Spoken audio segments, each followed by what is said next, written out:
We scaled a cycling brand from only 5k per month revenue to a brand with more than 100k in monthly revenue, and that in pounds. As you probably know, it's much harder to scale a brand that has just established proof of concept in contrast to scaling a brand that already has a working funnel and all the data needed. So this is why in this video I will go over the exact process and the exact steps that we took to actually grow this brand so that you can do the same for yours. Now, when we started with them, they already had some campaigns running, some campaigns of them running successfully. Here's how it looked like in the first month when we started working with them. So the ad spend was around 2 to 3k pounds. You will see probably on a screenshot that was shown somewhere it was 2k. In this month 3k. It was very close. It was just 1-2 months later after we started working with them, and the ROAS, you can see it was decent but definitely improvable. In terms of ads, they just had one winning ad that was running successfully. It was a simple static collage style ad, and they had basically no other ads performing well and also no other ads that they were launching. So the problem on the creative side was very clear. There was not enough creative variety. They basically launched new ads from time to time only and without any proper creative strategy. So this is the first thing that we improved. We analyzed the market in detail, found what is working in the market currently in terms of ad formats, found what is working for their competitors, and built a proper creative strategy. That means we went over some research and identified exactly, okay,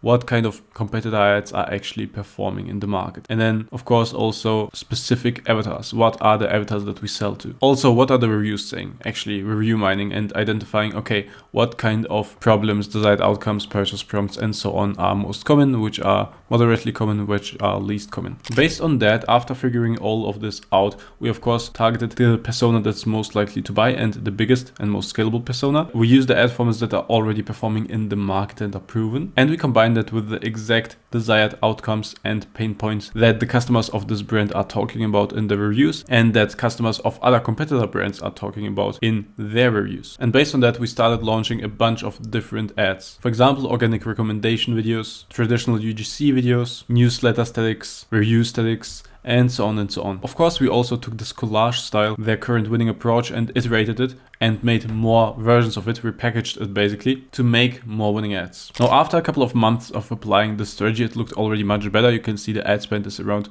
10k and the ROAS around 2.6k. And of course, they also have more MRR because Facebook doesn't only give you direct purchases, but also from your customers, you have word of mouth, and you just gain a lot of momentum that is not really attributed to Facebook, but was also created by Facebook by just growing the brand. So you can see here we've been already at around 25 to 30k per month after implementing all of this. Now, the next step and the next biggest bottleneck that we faced was actually the AOV, because you can see it's quite low and the conversion rate was improvable as well. So the problem with something like this is, if you want to scale it, that no matter how good your ads are, if you get a purchase and you get just, from that purchase like 36 pounds, then you need a really, really low cost per purchase to make it actually worthwhile. And the ROAS is still not that great because like 13 pounds per purchase is extremely good for most products. But at the same time, if you just get 36 back, well, it's quite little. And that's why the ROAS will be not that high. And that's also why it doesn't allow to scale much more. Because if we would scale, and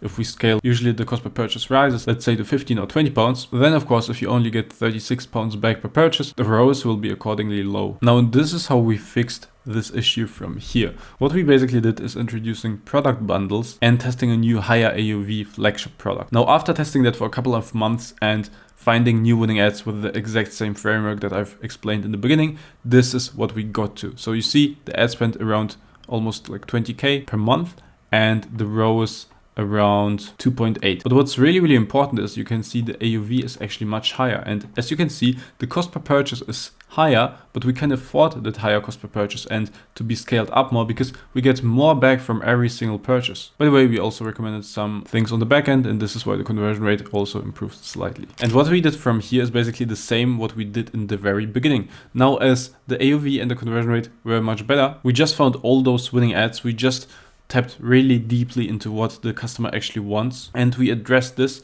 in our ads, and we also repackaged winning ads to create more winning ads. For example, we had a proven concept, like which is just an organic photo with a review on it, a review static for one of their products, but not for the new flagship product. So we did the same for the flagship product, and that took off, and that again scaled the store by a lot. This is how we multiplied the winners based on the data that we already had. And after doing this consistently and scaling whenever we can scale, whenever we can afford it in terms of ROAS, we kept scaling for a couple of months and got the ad spend up to 30k pounds per month with a ROAS of 3, which is a conversion value of 102k pounds per month. Now the best thing is that we only get started because this approach is extremely solid. You can see if we look just on February, like half a month ago, we were still like, this is what we generated through the Facebook ads. Now if we look at half of the March, you will see we already generated more than during the last month. So what's really important to understand is that the growth curve is exponential. Within the last 30 days, we generated already more than 100k for them,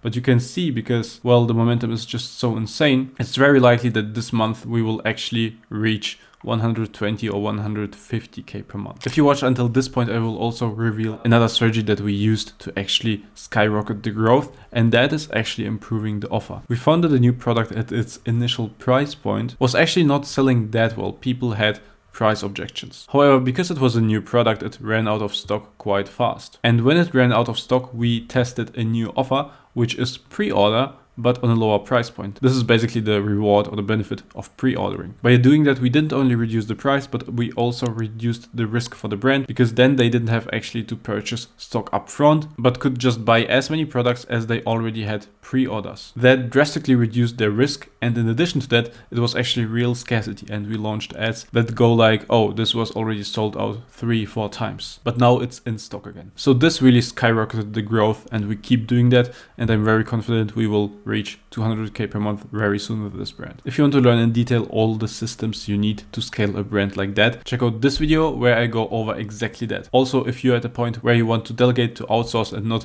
learn and do everything yourself, click the first link in the description. We can get on a call and discuss how I can do that for you. Keep scaling. Bye.